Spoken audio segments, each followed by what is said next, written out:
Isn't it funny how everybody's greatest fear is coming to fruition? Well, outside of Tuscaloosa, everyone's greatest fear, Alabama, back in the playoffs. Who would have thunk it? A three-loss Alabama team is essentially now locked in to the playoffs. Now, before we go into detail on how we got to this incredible point, if you guys would very please do me a favor, go to the link in the description on YouTube and Rumble and get yourself some cookies from Cookie Math. The small business helps some of the profits go to helping kids learn math. And the cookies, I've tried them myself. I am more than qualified to say these are some doggone good cookies. And all the proceeds go to some of the proceeds go to a very good cause of teaching kids how to do the math. So you do that, you greatly appreciated. You'll be helping out the channel. And if you want to continue to help out the channel, make sure to subscribe, hit the like button, download the podcast, however you may be consuming this content. So now let's get into the business here, because there is some serious business to get into. So the College Football Playoff Ranking Committee has came out with their ranking, and bada bing, bada boom. Look what we have here. Alabama in at the 11 slot, the last at large bid, slated, at least in this ranking, to play Notre Dame. Now, we have to look at the resumes of all four teams vying for that one spot.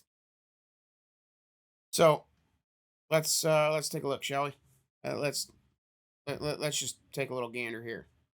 So we have obviously Alabama number one on that list. Their big losses at Vanderbilt, the doormat of the SEC. A embarrassing loss there, giving up 40 points to Vanderbilt. And yeah, it's not as ugly as what it was at the time, but Vanderbilt is I believe they're 6-6. If I'm not, yep. 6-6. 11th in the SEC. Granted, this is their best bowl game. This is their best season in quite a long time, since the James Franklin era. But nonetheless, they should not be good enough to be beating Alabama. Their next loss came at good old Rocky Top, 24-17. Not an embarrassing loss, but it's that second forgivable loss. However, then we get into November, where they lost to the 6-6 Oklahoma Sooners. Or I believe they're 6-6. Nonetheless, a 500 Oklahoma team, and they didn't just lose that game. They got annihilated. They got beaten. They got embarrassed. They got pants. They got boat raced in Norman, Oklahoma. And that, my friends, especially in this portion of the season, is absolutely unforgivable. And yet, because it is Alabama, they are forgiven, because anything to get Alabama in. Now, before we get any further, I get South Carolina.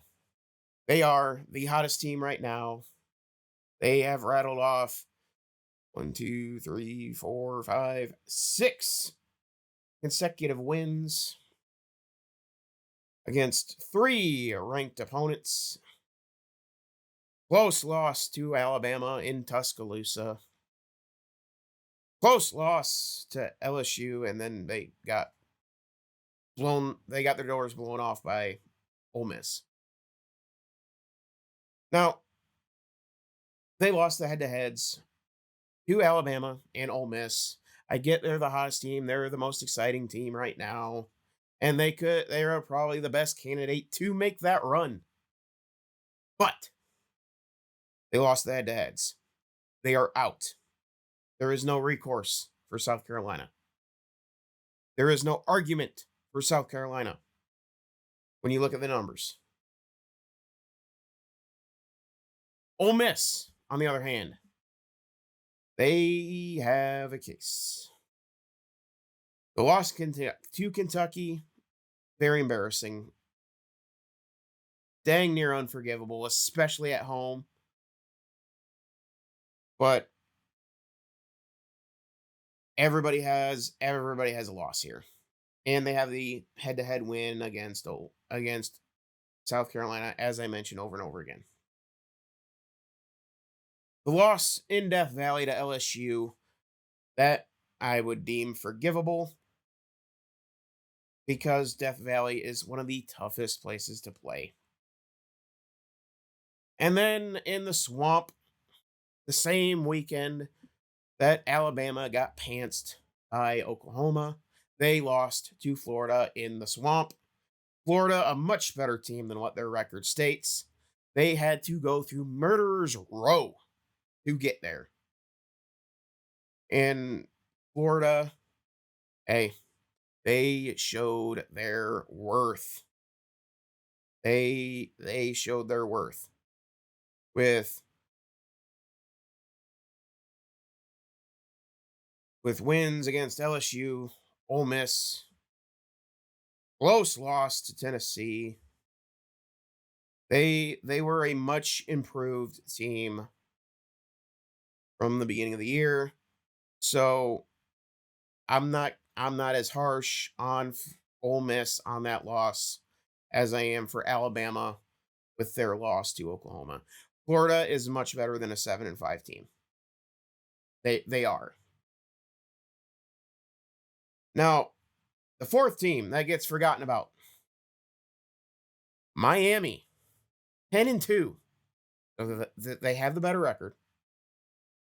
They have their strength of schedule, not the greatest, but they do have the common opponent win over Florida against Ole Miss. So there's that. And they had a couple close ones. They had Cal, they had Louisville, and then the close losses to Georgia Tech, who took Georgia to 8 overtimes in Athens. And then Syracuse, who is always that nagging team that just keeps on biting the ankles, and this time Syracuse broke through and got to the Achilles heel. I mean, I think this is a forgivable resume. I think Miami should be in that 11 slot. They got 10 wins in a Power 5 conference. You have 3 SEC teams sitting at 9-3, 2 of them with absolutely unforgivable losses, who have the head-to-head win over the third. I mean, I don't know how you keep Miami out and Alabama in. Miami never got pantsed. They didn't get boat raced. They had a couple close losses against some pretty decent teams. Now, and I believe Syracuse is ranked as well. Yes, they are. They are a loss to the 22nd team in the country. And Georgia Tech is, I think, a hair over 500. But Georgia Tech is a better team than what their record states. So this is, as usual, the SEC bias. It's the SEC bias. It's the Bama bias. Tie goes to Alabama. Slight lead over Alabama. It goes to Alabama because the committee for the past decade has shown that they will favor Alabama. They will favor Ohio State when it is close or the other team has the slight edge. And when it is the SEC against the ACC, the SEC will get the nod every single time, no matter how many times the ACC actually shows that they actually might be a little bit, they're on the identical playing field as the SEC. I mean, we saw it. Louisville beat Kentucky. And, well, Florida State got throttled, but Florida State's 2-10. I think. That's being generous. And then Georgia Tech took Georgia to the absolute limit. Clemson and South Carolina, they dueled. I mean, to say that the SEC is head and shoulders better than the ACC, I think you're lying to yourself here. And to keep a 10-win Miami out in favor of a 9-win Alabama team is a joke. It is an absolute joke. And for the second year in a row, the ACC gets the screw job by the SEC, by the committee. Over and over and over again, we see it. And it just gets more and more irritating each and every single time. Cam Ward, Mario Cristobal, and the Miami Hurricanes deserve to have a shot at the national championship. Now, there's another fear that is metastasizing in this melee, in this guessing game. As we hop back over to the ranking.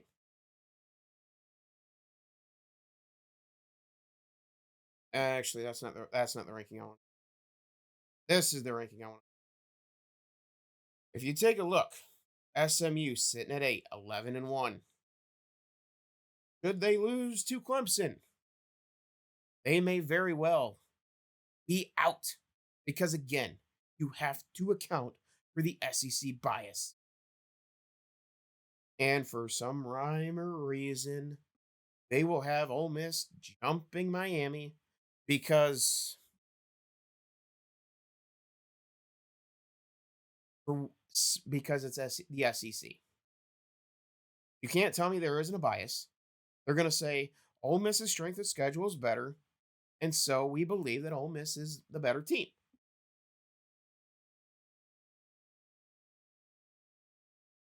And they're already showing it with Alabama. Now, are they brazen enough to do something like that? Absolutely. Abso-freaking-lutely. They have done it in the past with Ohio State and with Alabama, and they will do it again, and they will do it for Ole Miss. Because all roads end with the SC.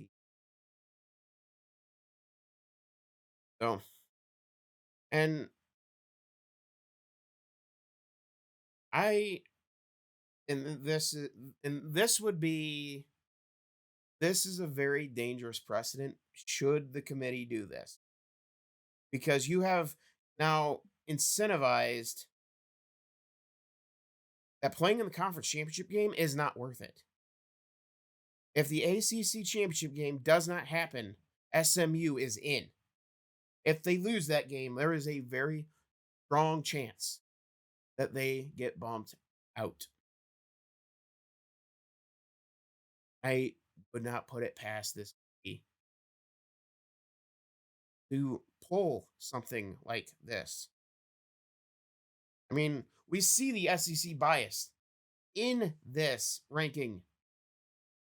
You have two loss Georgia, two loss Ohio State, two loss Tennessee over a one loss SMU and a one loss Indiana. Bias is there. It is there. It's right there in black and white. And Tennessee lost in an unforgivable game to Arkansas. Got smacked by Georgia. It is at Arkansas, unforgivable loss. Unforgivable. Georgia, their two losses, Alabama, Ole Miss. Both on the road. With very close games to Georgia Tech, Kentucky. UMass was closer than what it should have been. And here we are. And it's it I mean, you see it plain as day. And of course, they have to give Ohio State the parachute so they don't fall too far. Because the AP has Ohio State at 7. While Mitty at 6. And they're still getting a home game in the college football playoff after losing to a 6-6 Michigan, 7-5 Michigan team. That shouldn't happen. That should not be happening. But it is. And instead of this game being played in Knoxville, like it probably should be, it's being played in Columbus. And yes, Tennessee, they shouldn't be ranked that high either. Arizona State, if they win the Big 12, I would say they've earned the playoff spot, the home game. I would say that well, Notre Dame's already going to get a home playoff spot. Georgia's going to get a home, more probably going to get a home playoff spot, which that is up in the air as well. If they lose to Texas, they may have to go on the road.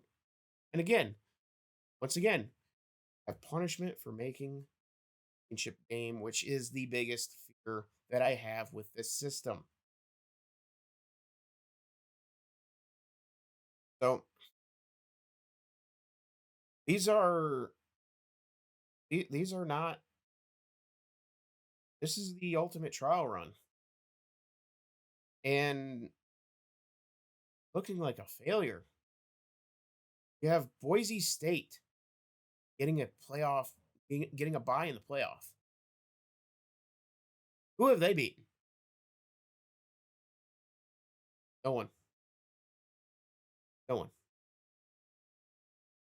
Their one loss came to Oregon,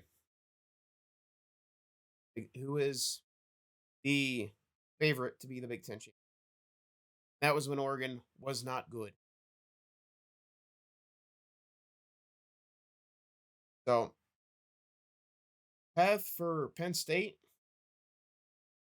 Should this hold? It's easier than Oregon, Ohio State, and Tennessee. It is easier than Georgia, Indiana, Texas. It is even easier than Notre Dame, Alabama, SMU.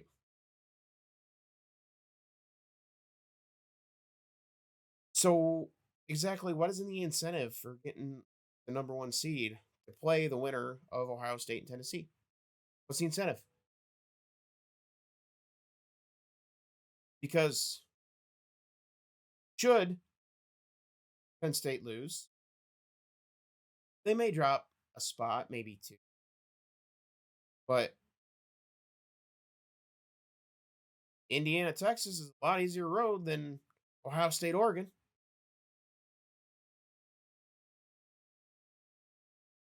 So this thing has to change because Oh, and hopefully the committee actually does some reworking and making sure that the number one seed does get the easier path because it was earned. So hopefully, I, and I don't know how you justify moving that much this quickly. Here we are. Here we are.